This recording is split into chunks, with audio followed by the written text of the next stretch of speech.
Oi pessoal, muito boa noite, 7h14 dessa sexta, 30 de setembro, estamos juntos de novo para reforçar que você precisa ter a certeza de que podemos ter as nossas representantes, os nossos representantes em São Paulo e em Brasília. Por isso, sem perder tempo, tá no ar mais uma edição do Páginas Entrevista.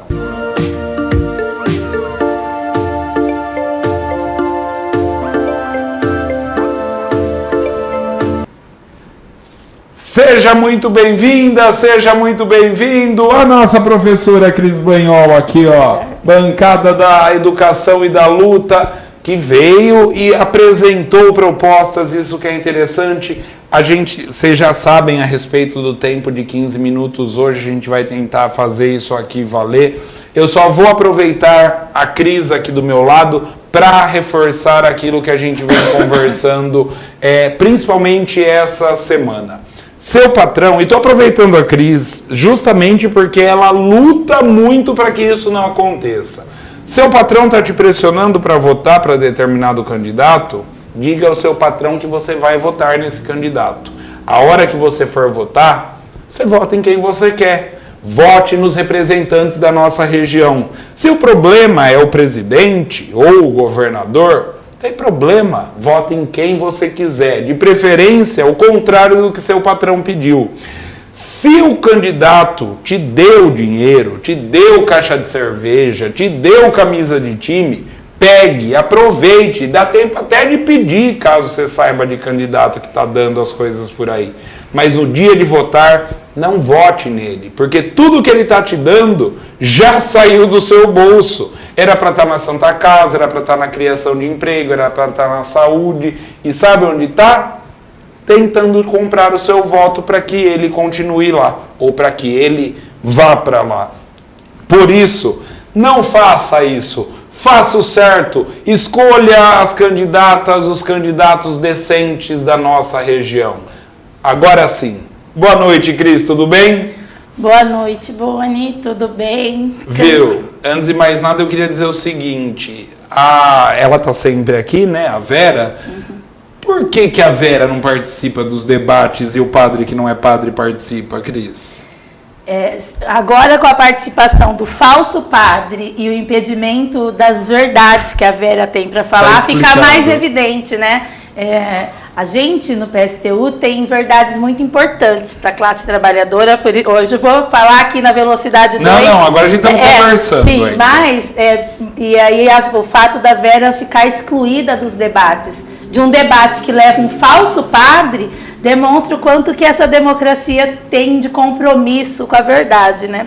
A gente fez campanha, não é porque a Vera não quer, não. A gente fez campanha nas redes sociais, a gente lutou muito para que a Vera fosse convidada para os debates e ela é excluída. Eu convido de novo quem está ouvindo a vir procurar nas nossas redes sociais, entrar em contato para ouvir o que a Vera tem a dizer, porque eu tenho certeza que cada um que ouvir uma entrevista, uma sabatina da Vera, vai entender exatamente por que ela não está no debate. Tá certo. Cris, a partir de agora, estão acertando sua câmera para ficar tudo direitinho.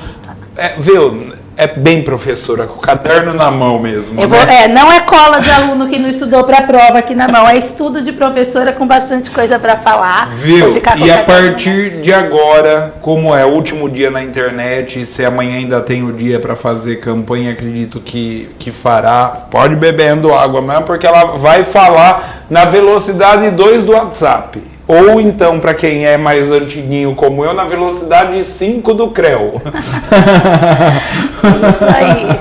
Vamos lá, Cris, 15 minutos, fique à vontade para falar com o seu leitor. Eu pedi antes para o Boni, vou avisar o pessoal que está assistindo, para que ele me avise quando der 4 minutos, porque eu vou tentar falar de 3 assuntos que são muito importantes. Então, quando me der 5 minutos, 10 minutos e 15 para eu tentar concluir, tá bom? Tá bom. Ela aumentou o tempo, mas tudo bem. Vai. Era 4, 9 e 14 para eu ter um minutinho para concluir. Isso, vai lá, Cris. Vamos lá. O primeiro assunto que eu vou falar é sobre o aborto. Eu coloquei um chamado nas redes sociais, inclusive, para que as pessoas viessem participar dessa discussão sobre isso.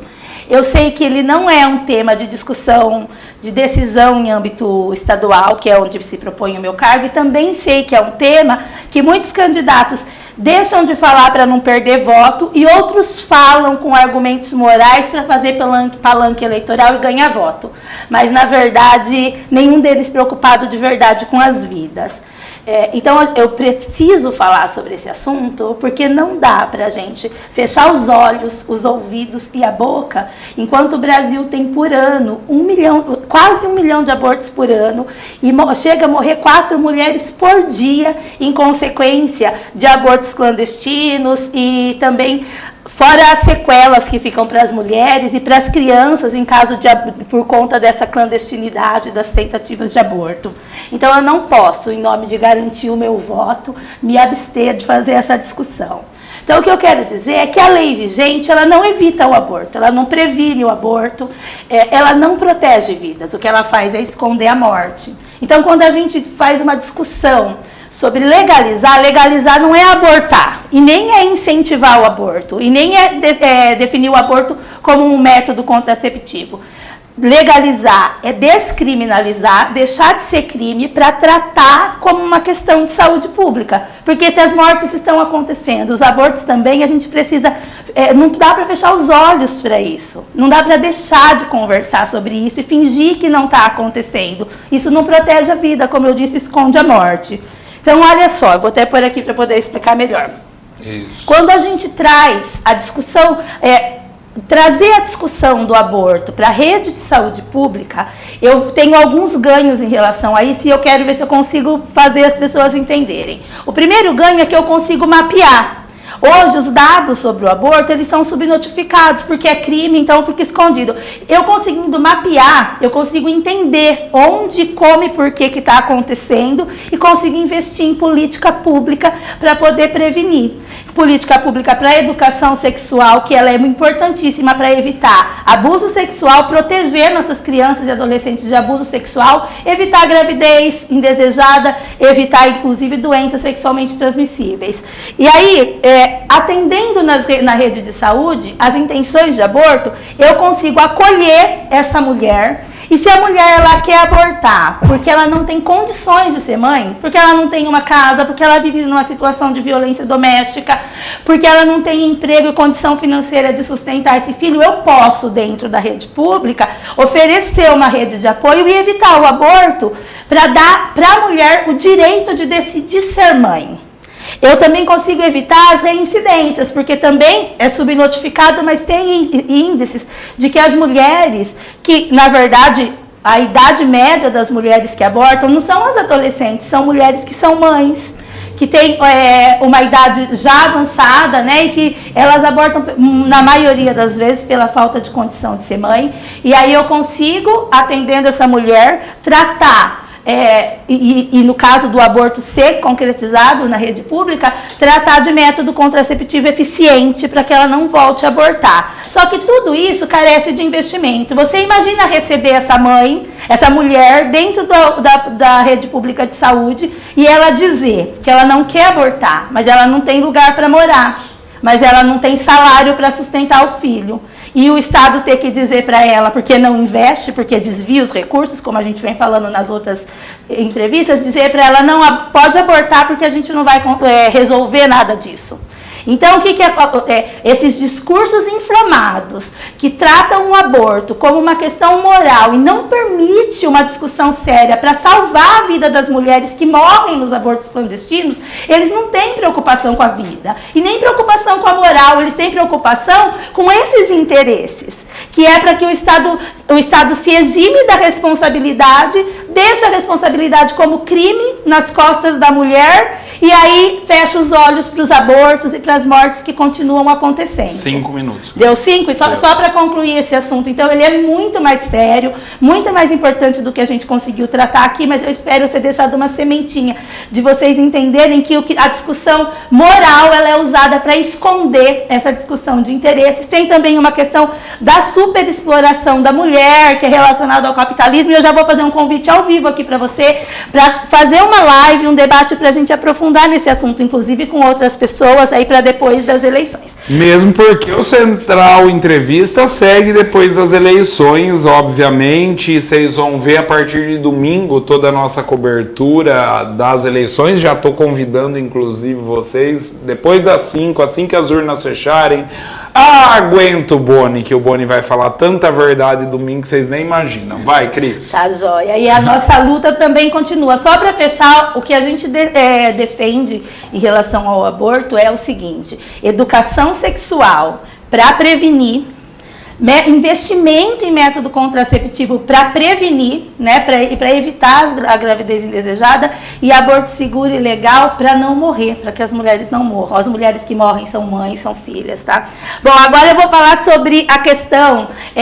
Como a nossa candidatura, desde o início eu tenho dito, ela é uma candidatura de uma bancada de educação e luta a serviço das lutas da classe trabalhadora, eu quero falar de 2 lutas aí que estão em andamento e vou aproveitar essa última entrevista para falar disso. É a questão do orçamento, da lei orçamentária de Jaú e também de uma alteração seríssima que teve no estatuto, e eu quero falar um pouco sobre isso e convidar a sociedade, a classe trabalhadora jauense para vir construir essa luta com a gente. Ontem teve audiência pública sobre a lei orçamentária. Na verdade, não foi apresentado a lei orçamentária, a peça da lei orçamentária, e sim um resumo, onde não deu para a gente ver se tem previsão de resolver aí falta de estrutura nos bairros, postos de saúde, creche. Viu, mas só te interrompendo, é mais ou menos um resumo apresentado igual ao orçamento do país, que tipo, esse ano paga R$600 de auxílio, ano que vem vai pagar 400? É algo assim? Nem esse detalhe não porque tinha. Aqui não tem nem auxílio. O que tinha, mas não tinha detalhe em relação a quanto pagaria. Por exemplo, tantos por cento para a Secretaria de Saúde, mas não está dizendo se a Secretaria de Saúde pretende construir posto de saúde onde não tem, por exemplo. E aí a lei orçamentária vai descer para a Câmara, deveria ter descido hoje, a gente ainda não tive tempo de verificar se desceu, mas já, no resumo apresentado ontem, além de não conseguir ver quanto sana aí das necessidades, também tem um indício de que não prevê, por exemplo, o piso do pessoal da enfermagem. Também não prevê uma política de recuperar a defasagem do salário dos servidores, como foi feita com a dos secretários, que tiveram 54% de aumento no último ano. Então, mas a parte boa é que a casa estava cheia, tinha muita gente lá, e isso é muito bom, é resultado da gente continuar se mobilizando, e aí vai ter ainda outra audiência pública no âmbito do legislativo, e eu quero deixar o convite para quem está ouvindo, que a gente precisa se organizar nos bairros, nos locais de trabalho, nos locais de estudo, para interferir de fato, para exigir um orçamento que atenda às nossas necessidades. As minhas redes sociais estão aí, depois eu coloco aqui nos comentários da live mais tarde, e quem entra em contato a gente ajuda a organizar. Aí no seu bairro, eu também quero dar um alô aí para o pessoal da Associação de Moradores do Distrito de Potunduva, que eu tive lá essa semana, e dos outros bairros também, e dos outros setores, para a gente se organizar. Os prazos são curtos, mas a gente precisa se organizar. Descendo a lei, eu já faço um vídeo esmiuçando o que saiu, e a gente pode marcar uma reunião aí para a próxima semana, e já pensar em como que a gente luta pelas necessidades de cada setor, cada bairro. 10 minutos. Tá. Em relação eu vou falar só para fechar, em relação à alteração do Estatuto dos Servidores. Aparentemente é um ataque aos servidores, porque ela prevê pena de demissão para servidores e aí coloca algumas proibições. Mas eu quero dizer do quanto que isso ataca de conjunto a classe trabalhadora jauense. Também eu vou agora, eu não vim com o texto da lei por conta do tempo curto, mas vou pôr nas redes sociais, mas Em resumo, os artigos são no sentido de proibir o servidor de denunciar as coisas que acontecem dentro do serviço público. Ele coloca de não vazar informação, mas como isso é julgado pela própria prefeitura num processo administrativo, então, por exemplo, se eu denuncio que está faltando EPI, por exemplo, né? Ou que está faltando merenda, como já aconteceu. Está faltando papel higiênico, como já aconteceu. Isso é uma informação que eu tenho conhecimento pelo meu cargo? Quem vai me julgar, se foi prejudicado pela minha denúncia, pode julgar que sim? Então, e os outros artigos são no sentido de proibir, por exemplo, falta indisciplinar grave. É subjetivo, dependendo de quem é que vai avaliar. Então, isso, como foi feito? Foram os servidores que denunciaram a falta de merenda, por exemplo, quando faltou. Isso é de interesse da sociedade e cercear o direito de falar, o direito de se posicionar do servidor, cerceia o direito da sociedade lutar por um serviço público melhor. Então, eu convido todo mundo aí a vir participar e tomar conhecimento dessa lei e a gente vai se mobilizar para enfrentar. Viu? Até a Cris só escrever nos comentários as redes sociais dela, é mais fácil você procurar a Cris Banhol, professora Cris Banhol Jaú, dá um Google, que é mais fácil, vai no Face, você vai achar. Você vai achar. A hora que você encontrar esse rosto nas redes sociais, já pode clicar e você vai encontrar tudo isso que ela está tentando contextualizar. No vai lá, Insta Cris. é prof_Cris_PSTU, que é o que eu sei de cabeça, tá? Esse é facinho de achar. Aí lá também vão ter as outras redes. E aí, por fim, com o tempo já acabando, eu quero falar a respeito de voto útil. Voto útil para quem? Para quem é útil esse voto? Bom, primeiro que a gente passa pela discussão quem tem chance de ganhar. Eu quero dizer para quem está assistindo a gente que todo mundo que está lá no governo fazendo essa desgraceira toda que a gente vive eram candidatos que tinham chance de ganhar. E estão lá. Aí por que é que eles têm chance de ganhar? Eu quero primeiro perguntar assim, é útil, por exemplo, votar em um candidato que traz uma emenda de R$1 milhão para cá, porque para a gente que é pobre parece que R$1 milhão é muito dinheiro, mas cai que nem água na chapa quente, na situação, né, que o serviço público se encontra.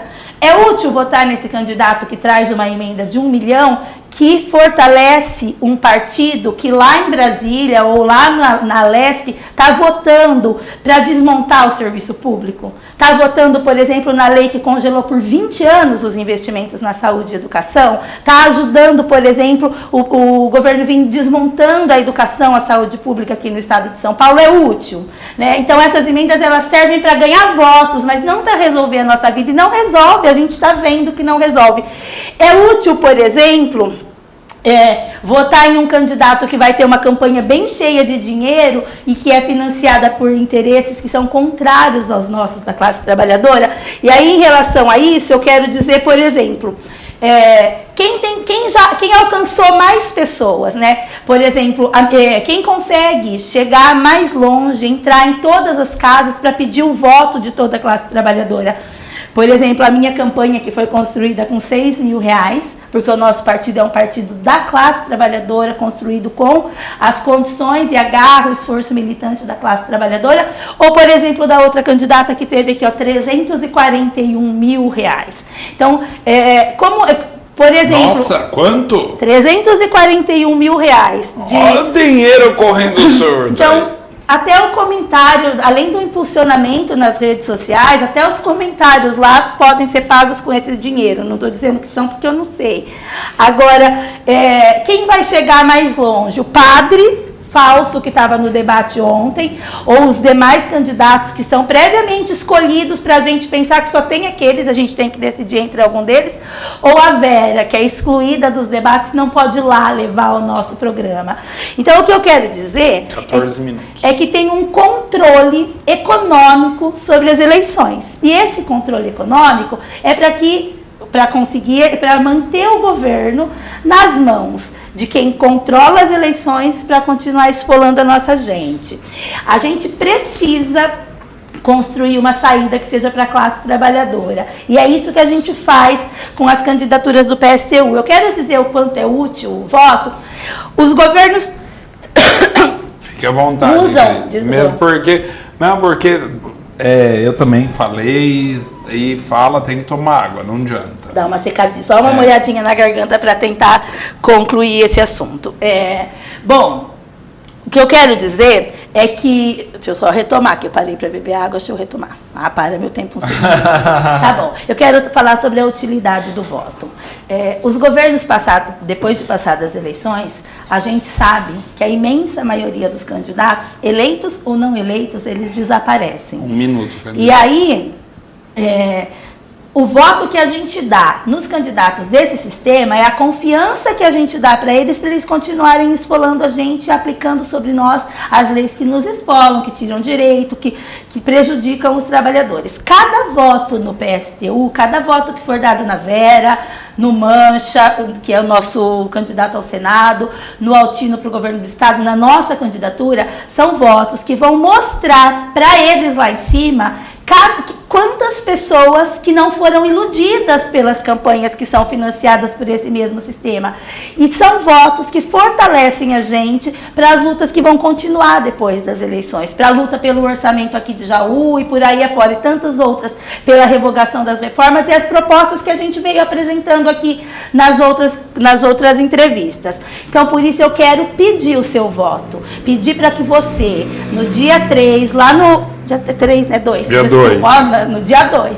No dia 2, lá nas urnas, dê o seu voto nas candidaturas do PSTU, que são as candidaturas livres dos interesses que dominam as eleições, para enfrentar esse sistema, não para a gente cair para dentro dele e seguir se beneficiando pessoalmente, que é o que faz a maioria dos candidatos. Então, eu quero pedir o voto. Vera para presidente. Vou falar na ordem, tá bom? Pode falar. Tá, para deputado federal, nós estamos junto com o Valdemir, que é um advogado de luta aí, das lutas dos trabalhadores. O número dele é 1606. Depois, para deputada estadual, bancada Educação e Luta, que é a minha candidatura, que é número 16100. Como, Cris? 16100. Então, quem quiser votar em você tem que digitar 16100 e confirma. Certo. Isso. Depois, para o Senado, a gente tem uma candidatura coletiva de 3 companheiros de luta também, que é o número 161 para o Senado. O Mancha é o cabeça, né, da chapa, é o titular, e as outras 2 suplentes. E para governador, o Altino, ele é metroviário com a Flávia, que é uma professora, para vice, número 16. E para a presidência da República, uma chapa com 2 mulheres trabalhadoras, Vera e Raquel Tremembé, número 16. Tá bom? E aí, mais útil, muito mais útil do que votar nas nossas candidaturas é vocês virem se organizar para que a gente tome as rédeas das decisões políticas. Então, por fim, eu quero deixar um convite para cada um que está assistindo para vir conhecer o PSTU, que é essa ferramenta tão importante de luta que a gente constrói dia após dia, e para vir com a gente fazer essa luta. Porque eu não tenho, na minha colinha tem todos os meus candidatos, eu não escondo nenhum deles, porque eu não tenho vergonha deles e nem do projeto de poder que é o qual eu estou me lançando. Tá certo, Cris. E eu, em nome das páginas parceiras, agradeço a você que deu a cara durante todo esse período eleitoral, veio aqui, apresentou propostas, que é o melhor de tudo, porque ficar falando é fácil. Falar eu falo. Eu aqui, eu falo até amanhã, sem parar, até domingo, se precisar. Mas falar de propostas reais e concretas ou melhor, é para poucos, é para quem entende, é para quem de verdade busca representar uma população sofrida, tanto os empregados como os desempregados. Então é por isso que eu te agradeço de verdade demais. Vem cá, dá um abraço aqui. Nossa, estourou tudo aí o microfone? Não tem problema. Você perdoa a gente em casa também. Muito obrigado pela sua companhia. Obrigado, Cris. Boa sorte para você. A gente vai estar sempre à disposição, tá bom? Eu que agradeço. Agradeço muito e agradeço. Acabou, mas eu preciso agradecer as pessoas que estão... Se você recebeu o nosso vídeo, nosso panfleto, nossa colinha, foi só de esforço militante de cada uma das pessoas que acredita nessa luta, porque a gente não tem dinheiro, recurso para despesa com o pessoal. E aí, então, eu quero agradecer as pessoas que tomaram essa missão e ajudaram a nossa candidatura a chegar o mais longe que a gente pode. Essa é a professora Cris Banhol. Muito obrigado, Cris. Obrigado a você que ficou com a gente até agora. Eu vou dizer, hoje é sexta-feira. A gente segue reforçando até a hora que puder que você tem que fazer a escolha certa. Pelo amor de Deus, gente, vamos votar nas nossas representantes, pra gente parar de ficar escravo do R$1 milhão. Boa noite, fique bem e vote direito. Tchau, gente. Até mais.